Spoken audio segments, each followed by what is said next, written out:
পাপাচার বান্দা যখন দুনিয়া থেকে বিদায় নেওয়ার সময় হয়, আখেরাতের দিকে যখন রওনা করে, নাজালা ইলাইহি মালাইকাতুম মিনাস সামা সুদুল বুজুহ, কালো চেহারা বিশিষ্ট ফেরেশতারা দুনিয়াতে আস, মাহুমুল মাসুহ, সালার বস্তা সালার চট নিয়ে আস। পাপাচার বান্দার সামনে বসে যাবে, মালাকুল মাউত আসবে ভয়ঙ্কর রূপ ধারণ করে। আসার পর বলবে, আইয়াতুহান নাফসুল খাবিসা, হে খারাপ আত্মা, খবিস আত্মা উখরুজি, তুই বের হ, ইলা সাখাতিল্লাহ, আল্লাহর গুসার দিকে তুই বের হ, আল্লাহর রাগের দিকে বের হ। আল্লাহ তোর উপর রাগান্বিত, আল্লাহ তোর উপর অসন্তুষ্ট, বের হ, রাগান্বিত, আল্লাহ রেগে আছে তোর উপর। পাপাচার বান্দার আত্মা যখন বের হবে, শরীরের পশমের কোনায় কোনায় আপনি কাঁটা দিয়ে আঘাত করলে যে পরিমাণ আঘাত হবে, এই পরিমাণ কষ্ট দিয়ে তার আত্মাটা বের করা হবে। আরো অনেক বর্ণনা আসছে। এইভাবে কষ্ট দিয়ে আত্মাটা বের করার পর ওই যে সামনে বসা যারা, তারা ওই চটের মধ্যে সালার বস্তার মধ্যে এটা নিয়ে নিবে, নিয়ে পেঁচায়া এটা নিয়ে রওনা করবে। দুর্গন্ধ বের হবে, পুরা দুনিয়াটা দুর্গন্ধযুক্ত হয়ে যাবে। ফেরেশতারা বলবে, মাহাদিহির রুহুল খাবিসা, এই খারাপ আত্মা কার, কোথায় নিয়ে যাও? ফেরেশতারা জবাব দিবে, ফুলান ইবনু ফুলান, এটা অমুকের সন্তান, অমুকের আত্মা। এটা নিয়ে যাচ্ছি কোথায়? আসমানের দিকে। প্রথম আসমানের কাছে যাবে, যাওয়ার পর অনুমতি চাইবে আসমানের দরজা খোলার। আল্লাহ তাআলা বলবেন, আসমানে উঠানোই দরকার নেই এটাকে, উক্তুবু কিতাব আবদি ফি সিজ্জিন, ওর আমল নামা সিজ্জিন নামক একটা জগৎ আছে, ওটার মধ্যে লিপিবদ্ধ করে দাও, ওই সিজ্জিন এটার মধ্যে তার আমল নামা লেখা দাও। তাহলে পাপাচারের আমল নামা সিজ্জিনে চলে গেল, কবরে দেহ চলে গেল, আত্মাটা তার কবরে তার দেহের মধ্যে ফিরিয়ে দেওয়া হবে। দুই ফেরেশতা আসবে, ভয়ঙ্কর রূপ নিয়ে, দেখেই ভয় পেয়ে যাবে, বসাবে। তাফসির ইবনে কাসির যে ব্যাখ্যা আসছে, আল্লাহ, এতে দেখেই ভয় পেয়ে যাবে। কি উত্তর দিবে? প্রশ্ন করবে, মার রব্বুকা, তোমার রবকে? হা হা লা আদেরি, জানি না। অমাদিনুকা, ধর্ম কি? হা হা লা আদরি, জানি না। অমান হাদার রজুলুল্লাযী বুইসা ফীকুম, মানুষটাকে চিনো কিনা? না, জানি না। আসমান থেকে আওয়াজ আসবে, আন কাযাবা আবদি, আমার বান্দা মিথ্যা বলছে। আফরিশুহু মিনান নার, কবরের মধ্যে আগুনের বিছানা বিছায়া দাও। ওয়ালবিসুহু মিনান নার, শরীরে আগুনের পোশাক পরায়া দাও। ওয়াফতাহু লাহু বাবান ইলান নার, কবর থেকে জাহান্নাম পর্যন্ত একটা দরজা খুলে দাও। ফায়াতিহা মিন হামুমিহা ওয়া সামুমিহা, কবরের উত্তপ্ত হাওয়া, গরম পানির ইত্যাদির হাওয়া তার কবরের মধ্যে, লু হাওয়া আসতে থাকবে, উত্তপ্ত হাওয়া তার কবরে আসতে থাকবে।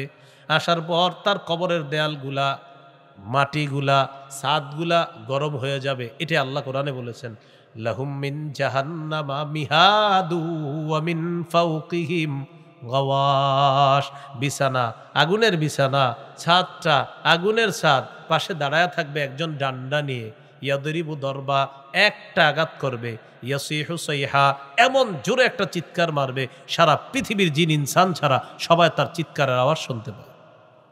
ওই ব্যক্তির চিৎকারের আওয়াজ। প্রিয় যুবক ভাইয়ারা, নামাজ ধরেন, নামাজ ধরেন, মৃত্যু সহজ হবে ইনশাআল্লাহ। নামাজ ধরেন। কি ধরেন? নামাজ ধরেন, মৃত্যু সহজ হবে।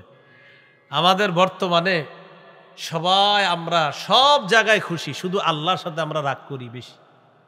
হ্যাঁ ভাই, কোথায় যান? চাকরিতে যাই, বেতন এত এত, খুশি, খুব খুশি। ভাই নামাজে আসেন, লুঙ্গিটা ভালো না কেন? আল্লাহর সাথে আপনার এত কি সমস্যা যে আপনার লুঙ্গিটা ভালো থাকে না?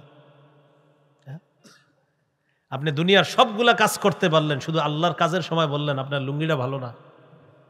আপনারে আল্লাহ আল্লাহ আল্লাহ আপনারে এই বাতাস দিল, আলো দিল, ফিরি ফিরি সব কিছু দিচ্ছে আপনাকে, আপনি সবার সব কিছু পালন করতেছেন, আপনি কাজ করতেছেন, বেতন পাবেন, বেতন পেয়ে মহা খুশি, চাল ডাল আনবেন ঘরের জন্য, খুশি আর খুশি, হাসি আর হাসি। ভাই নামাজে চলেন, আপনার চেহারাটা কালো হয়ে গেল, বললেন এত প্যাক প্যাক করেন না তো, 1 ঘন্টা পরে আসেন, জানতো খুব মুসল্লি হয়ে গেছে, দরবেশ হয়ে গেছে, এগুলা বলে আপনি সরাই দিলেন কেন? আল্লাহর সাথে আপনি এত গুসরা কেন? বলেন একটু।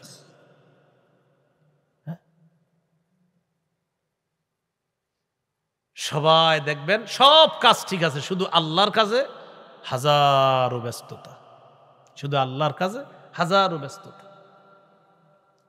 আল্লাহ হেফাজত করে। মাইক ম্যান ভাইরা নামাজ পড়ছেননি? 5 ওয়াক্ত পড়েননি? ডেলি পড়েননি?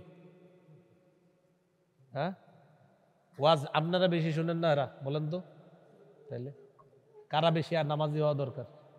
আপনারা। মহব্বতে বললাম, ডেলি নামাজ পড়বেন, আল্লাহ বরকত দিব ব্যবসায়। এই ব্যবসায় গানে বাদ দেন, নেওয়া যা লাগবে না, এই যে নামাজ পড়বেন, এইটা দেখবেন এই হালাল কাজে আল্লাহ বরকত দিবে। আপনারা নামাজ পড়েননি? 5 ওয়াক্ত নামাজ সবাই পড়বেন। জীবনে একটা প্রতিজ্ঞা করে ফেলবেন যে আমার জীবনে যত ব্যস্ততা থাক, একটা কাজে আমার কোনো ব্যস্ততা নাই, নামাজ।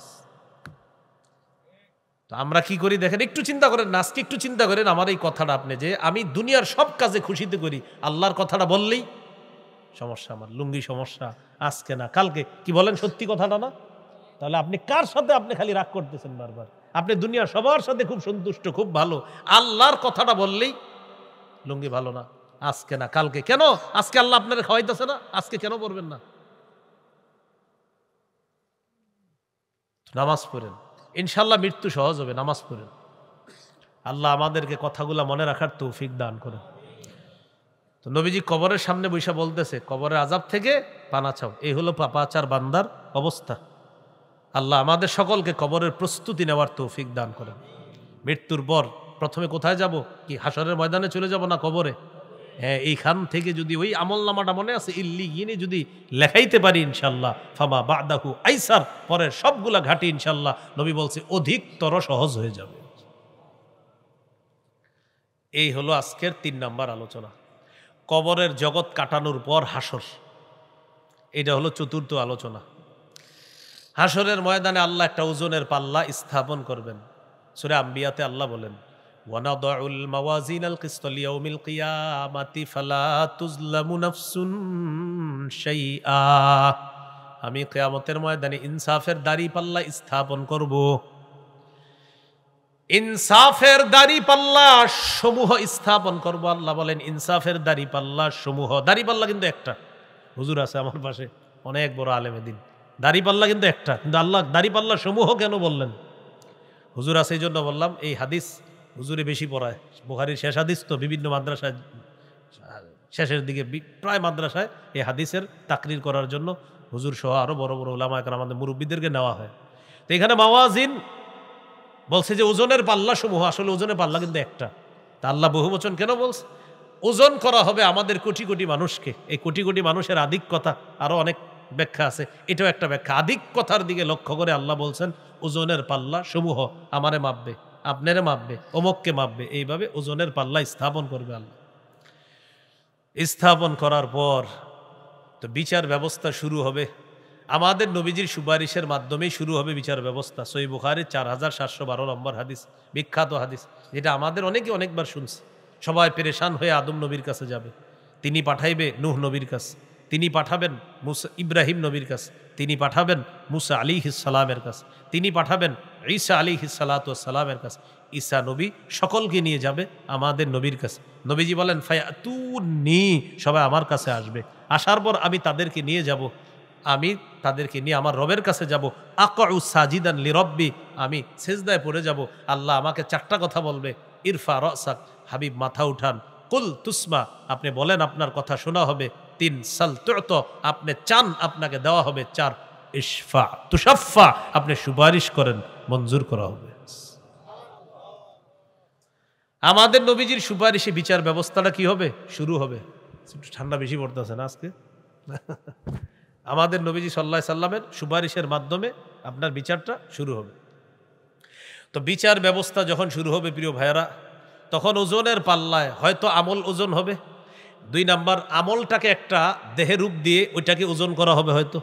3 নাম্বার, আমলকারীকে ওজন করা হবে। আমলকারী মানে আমার আপনারে ওজন করা হতে পারে। আমাদের ভিতরে আত্মা যেমন আছে, এই আমল ভালো খারাপটা আমাদের ভিতরে আল্লাহ দিয়ে আমারে আপনারে ওজনের পাল্লায় উঠাইয়া দিবে। এটা দুনিয়াতে কিন্তু আছে, এটার স্যাম্পল ওই যে মেশিনে উঠা মাপে না ওজন, এরকম। 4 নাম্বার, আমল নামা মাপা হবে। তাহলে আমল মাপা হবে, অথবা আমলকে একটা দেহের রূপ দিয়ে এটাকে মাপা হবে। 3 নাম্বার, আমলকারীকে মাপা হবে। 4 নাম্বার, অথবা আমল নামা মাপা হবে। সবগুলারে আলাদা আলাদা ব্যাখ্যা। বাকি ইমাম বুখারী রহমতুল্লাহের বক্তব্য হলো আমল মাপা হবে। এই জন্য উনি বলেছেন আন্না আমালা বানি আদম ওয়া কাউলাহুম ইউজান, যে আল্লাহ তাআলা সেদিন মাপবেন হলো বনু আদমের আমল এবং কথা মাপবেন। অন্যান্য মুহাদ্দিসিন কেরামের ব্যাখ্যা হলো কথাও মাপতে পারে, আমলও মাপতে পারে, আমলকারীকেও আল্লাহ ওজন করতে পারে, অথবা আমল নামা ফেরেশতারা যা লিখে রাখতেছে এগুলাকে আল্লাহ ওজনের পাল্লায় দিবে। ওই যে একটা হাদিস আছে আপনার তিরমিজির, ইন্নাল্লাহা সায়ুখাল্লিসু রাজুলাম মিন উম্মতি ইয়াউমাল কিয়ামাহ আলা রুউসিল খালাইক। কিয়ামতের ময়দানে আল্লাহ তাআলা আমার উম্মতের এক ব্যক্তিকে সমস্ত সৃষ্টির সামনে উপস্থিত করবে, করার পর ফায়ানশুরু আলাইহি তিসআতা ওয়া তিসঈনা সিজিল্লা কুল্লু সিজিল্লিন মিসলু মাদ্দিল বাসর। আল্লাহ তার সামনে ৯৯টা আমলের খাতা খুলে দিবে, দফতর খুলে দেওয়ার পর আল্লাহ তাকে বলবে না তুনকিরু মিন হাদা শাইআ, একটু তাকায় দেখো আমল একটাও অস্বীকার করো কিনা। সে বলবে না মাবুদ সব স্বীকার করি, তো অনেক মন্দ আমলও আছে। ফাতুখরাজু বিতাকাতুন ফিহা আশহাদু আল্লা ইলাহা ইল্লাল্লাহ ওয়া আশহাদু আন্না মুহাম্মাদার রাসূলুল্লাহ। একটা ছোট্ট কাগজ বের করা হবে, কাগজের মধ্যে লেখা আশহাদু আল্লা ইলাহা ইল্লাল্লাহ ওয়া আশহাদু আন্না মুহাম্মাদার রাসূলুল্লাহ, এটা লেখা। আল্লাহ তাআলা বলবেন উহদুর ওয়াজনাক, ওজনের পাল্লার কাছে যাও। বান্দা বলবে আল্লাহ এই ছোট্ট কাগজটা এতগুলা ৯৯টা, তাও এক একটা কতটুকু মিসলু মাদ্দিল বাসর, আপনার দৃষ্টির সীমানা যতটুকু যাবে এতটুকু পর্যন্ত এক একটা খাতার মানে আপনার দৈর্ঘ্য বড়, তো বড় বড় ৯৯টা। আল্লাহ বলবে যাও তুমি ওজনের পাল্লার কাছে যাও। ফাতুদাউ সিজিল্লাতু ফি কিফফা ওয়া তুদাউল বিতাকাতু ফি কিফফা। পাল্লার এক পাশে দেওয়া হবে আপনার ওই ৯৯টা খাতা, আরেকটাতে দেওয়া হবে ওই একটা যেটার মধ্যে আশহাদু আল্লাহ ইলাহা ইল্লাল্লাহ এটা লেখা। দেওয়ার পর তাশাতিস সিজিল্লাত ওয়া সাকুলাতিল বিতাকা, ৯৯টা এটা হয়ে যাবে হালকা, আর আশহাদু আল্লাহ ইলাহা ইল্লাল্লাহ লিখিত ছোট্ট কাগজটা এটা হয়ে যাবে ভারী, সে জান্নাতি হয়ে যাবে। হাদিসের শেষে সুন্দর একটা কথা বলছে নবী, লা ইয়াসকুলু মা'আসমিল্লাহি শাইউন। অনুবাদটা আমি আপনাদেরকে সহ করতে চাই। বলেন আল্লাহর নামের সাথে কোনো কিছু ওজনে পারে না। সুবহানাল্লাহ, মানে আল্লাহর নামের মতো কোনো কিছু ওজনওয়ালা হবে না, আল্লাহর নামের সাথে কোনো কিছু ওজন হবে না। এজন্য আল্লাহর নাম সবচেয়ে ওজন, সবচেয়ে ভারী আল্লাহর নাম। সুবহানাল্লাহ। তো কিয়ামতের ময়দানে বিচার হবে।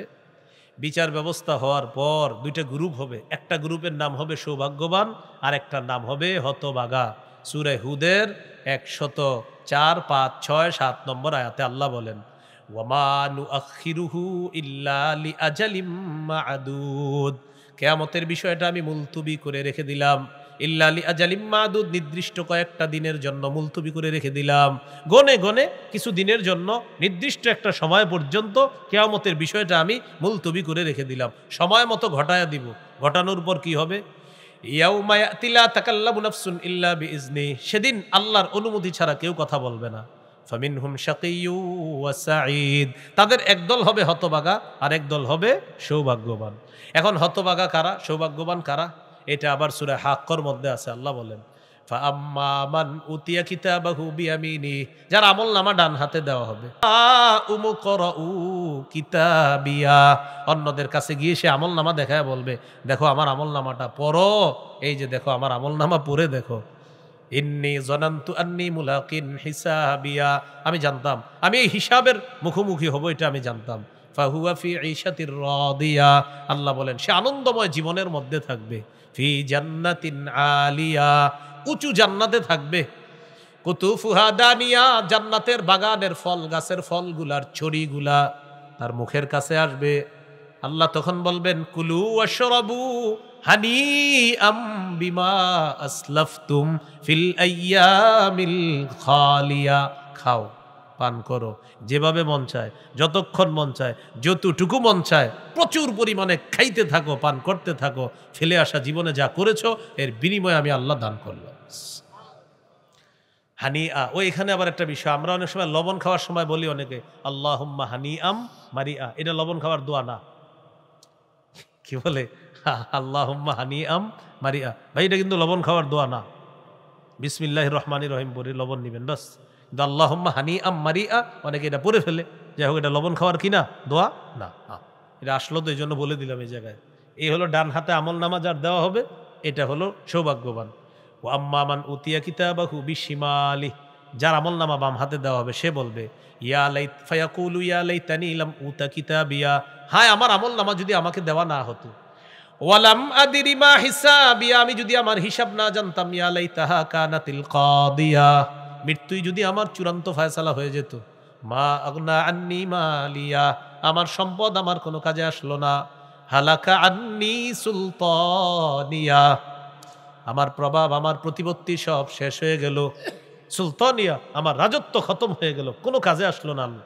আল্লাহ বলবেন খুজুহু, ধরো এটাকে, ফাগুল্লুহু, বেড়ি পড়াও, সুম্মাল জাহিমা সল্লু, জাহান্নামের পারে নিয়ে ধাক্কা মারো, সুম্মা ফি সিলসিলাতিন যারউহা সাবউনা দিরাআন ফাসলুকু, লোহার শিকল এটার দিয়ে পেঁচাও, 70 গজ শিকল নাকের ছিদ্র দিয়ে ঢুকানো হবে। মুফাসসিরিনে কেরাম লিখেছেন পিছনের রাস্তা দিয়ে বের করে এই শিকলে তারে পেঁচায়া জাহান্নামের আগুনে নিক্ষেপ। হতভাগা বলেন এটা কি? তাহলে দুই দল কিয়ামতের ময়দানে, সৌভাগ্যবান হতভাগা, সৌভাগ্যবান জান্নাতে থাকবে, হতভাগারা জাহান্নামে থাকবে। এই 4টা আলোচনা আমরা মনে রাখবো। আল্লাহ আমাদের সকলকে সৌভাগ্যবান যেন হতে পারি আল্লাহ তৌফিক দান করেন। তাহলে মৃত্যু আসবে, মৃত্যুর যন্ত্রণা আসবে, কবরের আযাব সত্য। 4 নাম্বার, কিয়ামতের ময়দানে বিচার ব্যবস্থার পর সৌভাগ্যবান হতভাগা। আল্লাহ যেন আমাদেরকে সৌভাগ্যবান হতে পারি আল্লাহ তৌফিক দান করেন। সুবহানাল্লাহি ওয়া বিহামদিহি, সুবহানাকাল্লাহুম্মা ওয়া বিহামদিকা, আশহাদু আল্লা ইলাহা ইল্লা আনতা আস্তাগফিরুকা ওয়া আতুবু ইলাইক।